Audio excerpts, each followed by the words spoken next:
Okay, I'm going to go ahead and get started. This is the second half of the review for the final exam that will open up Wednesday. Let me see what that date is.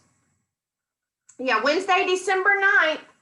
It will open up first thing in the morning, and it'll be due Sunday, December 13th. So you at midnight, just like all your other assignments. So you'll have from Wednesday, December 9th to Sunday, December 13th to take your final exam.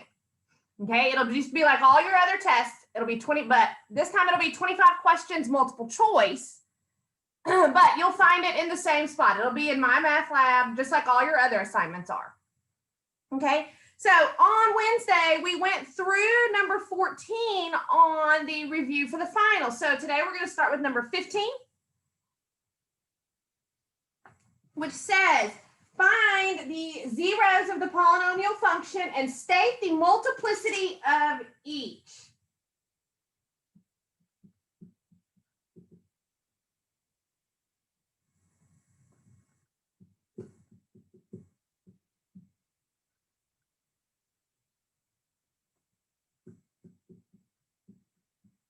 Now, remember what zeros are. Zeros are the x-intercepts of the polynomial. So where do the x-intercepts or zeros come from? They come straight from the factors. So we're lucky on this problem that's already in its factored form for me. So all I need to do is look at each of the factors that contains an x, set it equal to 0, and solve it. So let's see, here's a factor with an x, so x plus 6, I'll set that one equal to 0.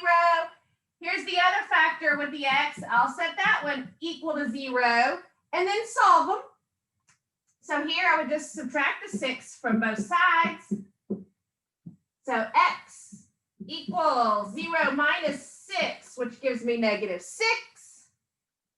The other one, I would need to add the 6 to both sides to get x equals positive 6. So on here, these are the zeros. Where does the multiplicity of each come from? Remember, the multiplicity is just simply tells you whether or not it's going to cross the x-axis at that 0 or touch it and go the other way, depending on if the multiplicity is even or odd. The multiplicity number is the exponent of the factor. So the multiplicity of this 0, which ended up being negative 6, that multiplicity was 2. This 0 that ended up being positive 6, its multiplicity was 3. Okay? All right, number 16 says to graph the function.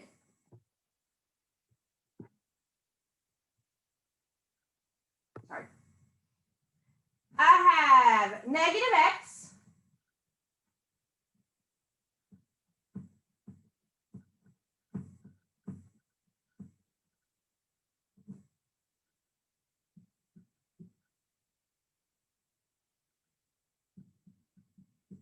g of x equals negative x plus 4 squared,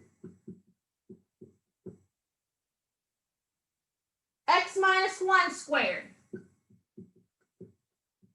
So let's talk about what we know. You could put this in your y equals and graph it, but let's talk about what we talked about when we were doing this section. The things that we talked about were in behavior, the end behavior of the graph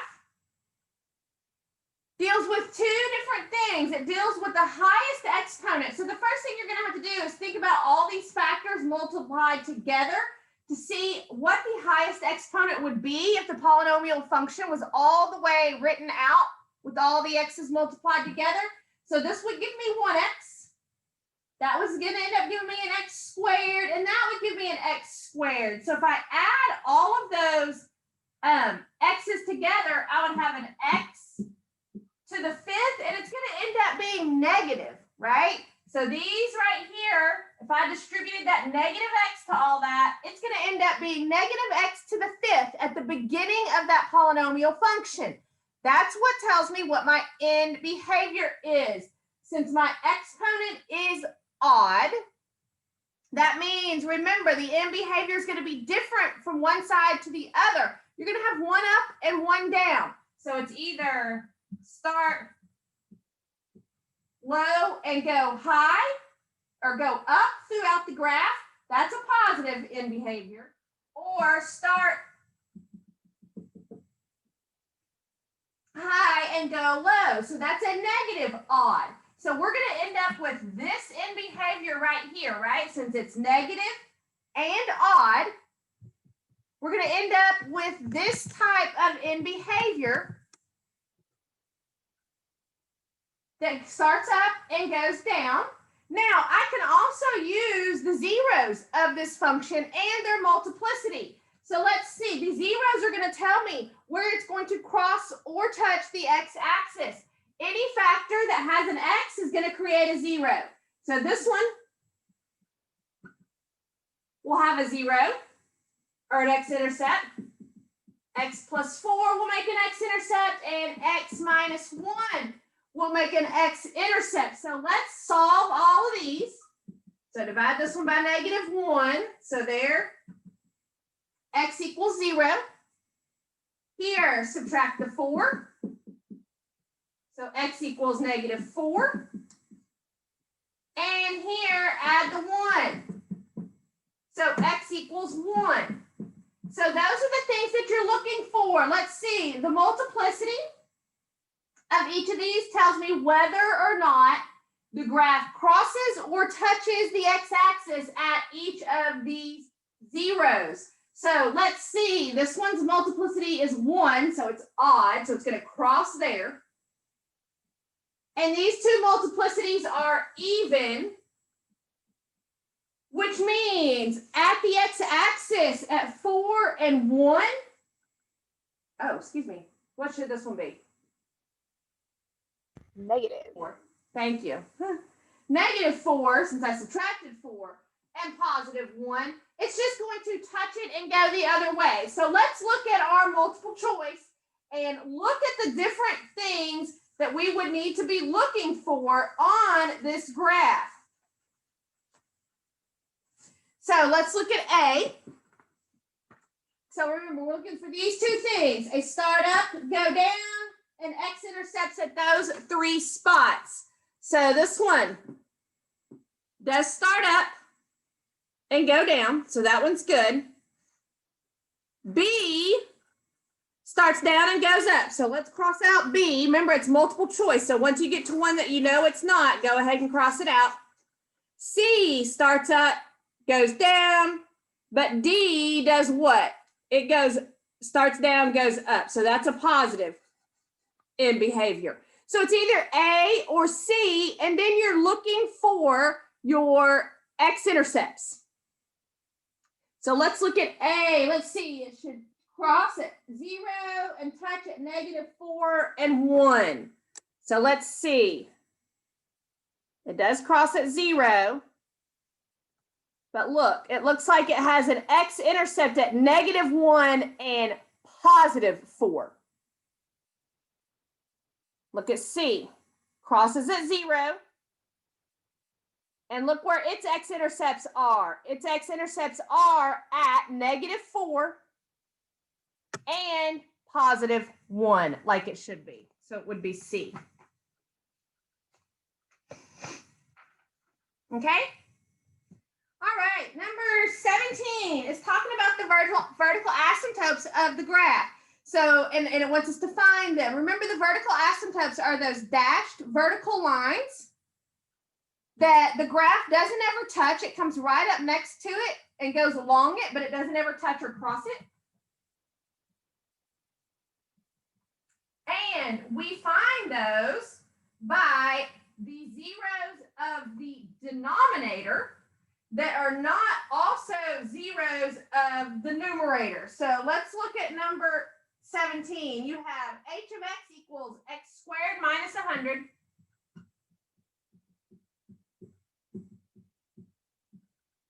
over x minus 7x plus 1. So the bottom, the denominator, is already in our factored form. So the zeros are pretty simple to see of the denominator. So let's go ahead and see what the zeros of the denominator are. If I said x minus 7 equal to 0 and solved it, it would give me 7. If I said x plus 1 equal to 0 and solved it, it would give me negative 1. I just need to reassure myself that neither one of those are also zeros of the numerator, because if they are, it would cancel that 0 or that factor, actually. Now, if I did factor this, it's a difference of squares, so it would be x plus 10, x minus 10, and neither one of those are going to create either one of these zeros, right? So I don't have to worry about that. So the other thing I want you to be careful about on this problem is that vertical asymptotes always come in the equation of a line, and the equation of the line is x equals whatever that 0 was. So x equals 7 and x equals negative 1. So you'll have to be careful, because if you'll notice, look, they put 7 and negative 1, but in 2 spots, but one of them's y equals. So don't fall for that trap. Okay, make sure you do the one with the x equals. All right, number 18.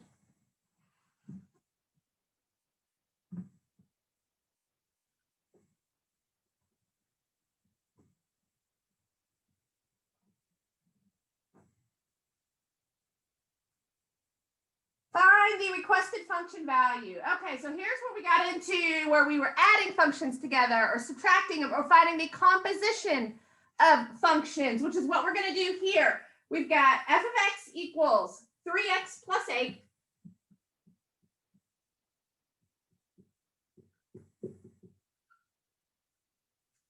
and g of x equals negative 3x squared minus 3x minus 5.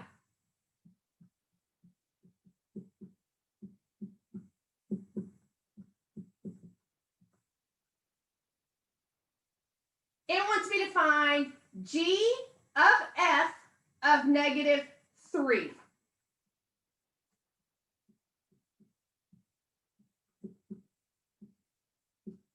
Now, remember when we solve these problems, okay? What you want to do first is what's called the inside function. Whatever is right here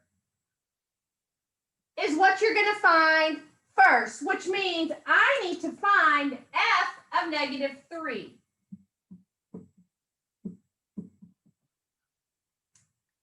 Tells me to do what? Go to the f function, so this top function, and replace that x with a negative 3. So if I do that, I'll have 3, replace the x with negative 3 plus 8. 3 times negative 3 is negative 9. Bring down the plus 8 to get negative 1. The second step, so I've taken care of the inside, that f of negative 3. Now this g will come down, and you're going to find g of whatever that last answer was, which is negative 1. So this tells me now I'm going to go to my g function and replace its x with negative 1. So I have negative 3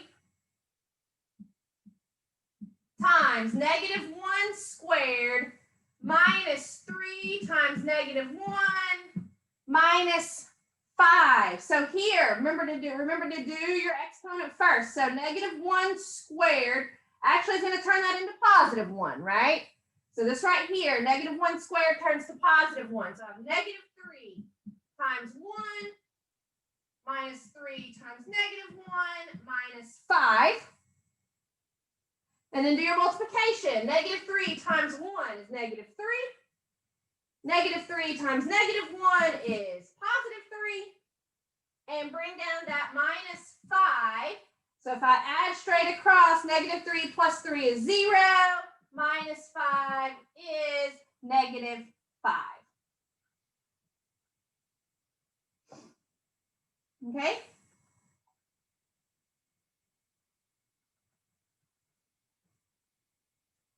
Number 19, same kind of problem. I'm still going to be finding a composition of functions, but I'm going to be finding what's called a g of f of x. Instead of a number there, it's going to be an x there.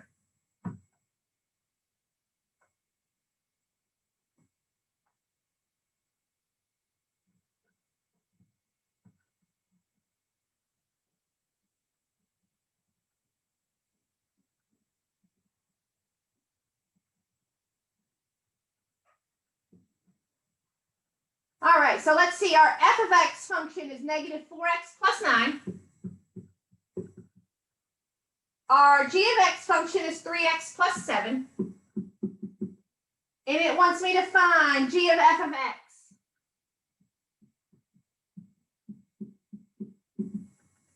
So, just like the last time, remember, you're finding whatever is on the inside first. So I'm finding f of x, which essentially means go to your f function and replace the x with x, which means what are you doing? You're not changing anything at all, right? It tells me what f of, look, f of x equals, well, I just bring this down, negative 4x plus 9.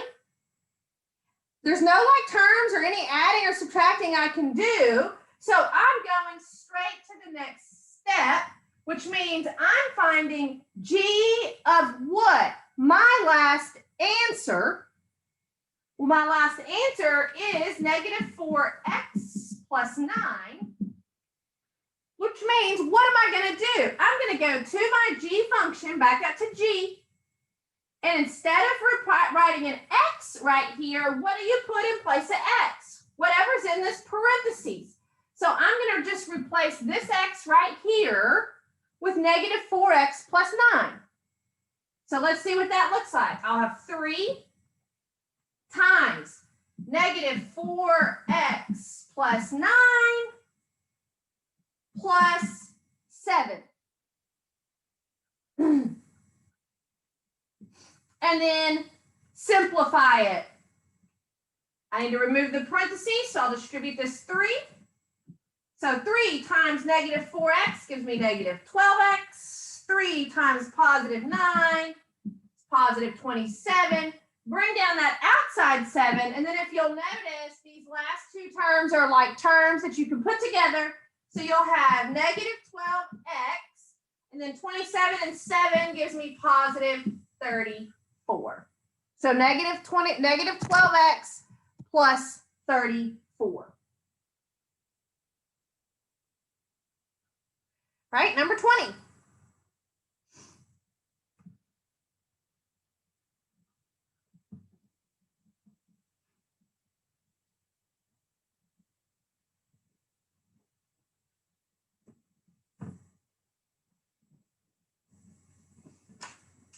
All right, number 20 says determine if the given function is 1 to 1. I'm just going to go ahead and tell you it's going to be. And then find the formula for the inverse. We have f of x equals 2x plus 6. Now remember, a function is 1 to 1 if it passes the horizontal line test. And if I put this in my y equals and graph it, it's just going to give me a straight line. Okay, the horizontal line test is like the vertical line test. Okay, it tells you whether or not a function is 1 to 1. So if I drew a horizontal line through the graph of this function, it's not ever going to touch it more than once. That's what tells you it does pass the, that it is a 1 to 1 function. Now, if you'll remember, the first thing that you're going to want to do, which is actually going to turn into the second thing, is that you want to interchange your x and y. The first thing I see is I don't see a y. Remember, f of x and y mean the same thing. So just replace your f of x with the y. Then interchange your x and y. So this will turn into x equals 2y plus 6. And divide it, and solve it for where your new y is now, which means I need to subtract the 6 from both sides. So now on the left, I have x minus 6 equals 2y. So if I'm solving for y, I just need to get rid of that 2. So I will divide both sides by 2. So I have y equals, now this is multiple choice, so you're going to see that they didn't even simplify anything. They just left it like this, x minus 6 over 2. Okay, now you'll see that it turns into that f to the negative 1 of x. That just means the formula for the inverse. X minus 6 over 2. 21. Graph the function. It's an exponential function. So if we know our shifting rules, we wouldn't even have to put this in our y equals. You obviously can. Remember that your exponential graphs have this shape, right? They start going along the x-axis, and then once the y's start getting bigger, they start getting bigger fast, so they shoot up exponentially once they cross through the y-axis. Okay, so I know the shape is going to be that. Let's see what the function tells me to do. F of x equals 5 to the x plus 4 plus 3. So let's remember our horizontal and vertical shift rules. An inside number would shift me horizontally, left or right, but I'm going to go different direction than this sign. So since it's a plus 4, I'm going to go to the left 4. Outside numbers shift me vertically, so up and down. I go with the sign, so I'm going to go up 3. So this shape shifted left 4 and up 3. So looking at, remember, it's multiple choice. So you're going to be looking for, let's see, if I move this, free-handed to the left 4, up 3, it would be the same shape up there, right? That's what I'm looking for, is an exponential graph shifted in those directions. So if you know that, you don't even need to put it in your y equals. There's only one that shifts it into that quadrant area, which is that B. Okay, if you do put it in y equals, be careful when you're typing that in. Remember,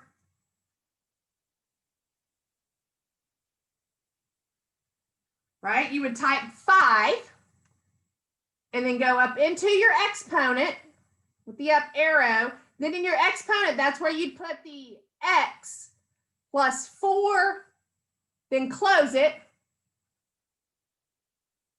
Oh, whoops, I forgot my open. Hang on, that makes a difference. Open, x plus 4, close. So make sure it looks like that. Then you're going to need to arrow to the right and get out of your exponent. So watch the cursor. So it went back down into the regular spot, and then you type in your plus 3 and then graph it. So you'll see that it goes where you want it to go, which is left 4, up 3. All right, number 22 says convert to an exponential equation. So it gives us a log and asks us to convert it to an exponential equation. You have log base 3 of 9 equals t. Now, remember when you're converting to exponent, you're going to have an exponential equation now. This number down here, what does this say? Log base 3. So that is also the base of your exponent. So 3, then that's going to be your exponent. Whatever is there, it doesn't matter what it is. Doesn't matter if it's triangle. It's still your exponent. So 3 to the t power is going to be equal to, what it's equal to is that number or whatever it is right there. So 3 to the t equals 9. It doesn't want you to solve anything. It just wants you to rewrite it from the log equation to the exponential equation. Right, 23. expressed in terms of sums and differences of logs. So let's see what it gives me. It gives me log. And it gives me a fraction, x squared z over y to the 7th. And it wants me to express this as sums and differences. So remember, when you have a fraction, this fraction bar means divided by whatever's in the denominator. So these two up here, since they're in the numerator, and multiplied, they're going to be the sum. So you're going to add those and then subtract whatever's in the denominator. Turn that one into the difference. They're all going to be their own separate log now. So let's see, I've got log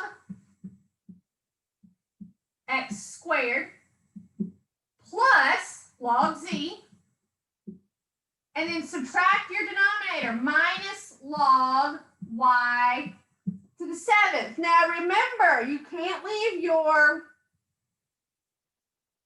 exponents in your logarithm. So what happens to these two exponents? They come down in front of the log. So this is going to end up being 2 log x plus log z minus 7 log y. Now remember, it's multiple choice and all those look very similar. Make sure you look exactly real close to see which one you're picking. All right, number 24.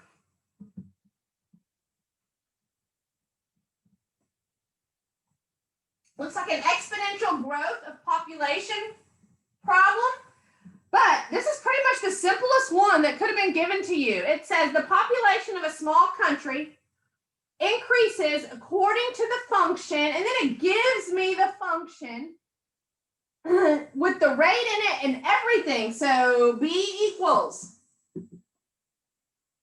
2,100,000 e to the 0.04t or 0.04t, where t is measured in years. So it gives me the whole entire function. How many people will the country have after 8 years? So all I'm doing is replacing this t with an 8, right? T represents the number of years, and it tells me it wants to know 8 years. So let's see. I'm just putting an 8 in that spot. So 2,100,000 e to the 0.04 times 8. And then I'm just putting that in my calculator to get the answer. So go to your home screen. So 2,100,000. So 5 zeros, right? 1, 2, 3, 4, 5. Then E, remember where E is. It's the second button and then the LN button. That's where the E with the exponent is. So second LN, it automatically jumps you up into the exponent. So 0.04, open parentheses, 8, close, enter. And there's your answer. And it looks like it just rounds all the answers to the nearest whole number. So let's see what's after the decimal. 3, which means I don't need to round up that 8. So 2,891,968.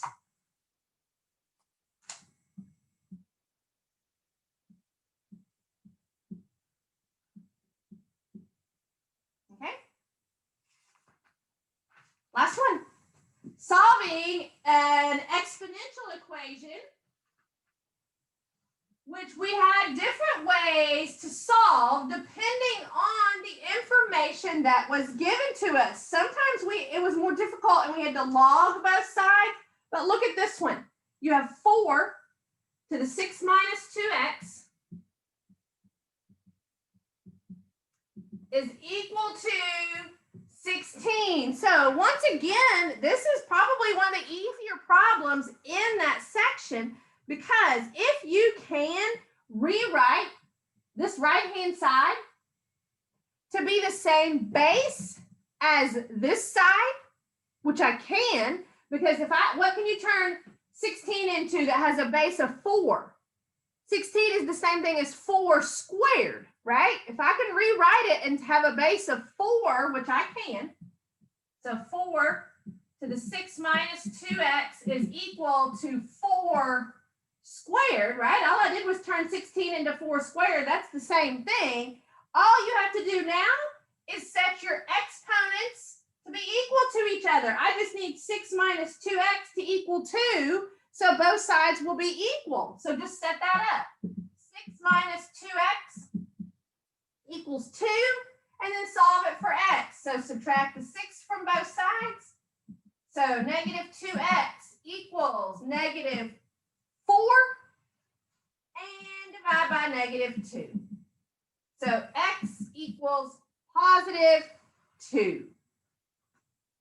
Okay, and that is it. So 1 through 25, multiple choice. I'll send out an email and an announcement that lays out all the instructions on how to turn it in, where to take it, when it's due, how to send me your scratch. All of that will be in a very detailed email / announcement. So be on the lookout for that. It'll probably be there.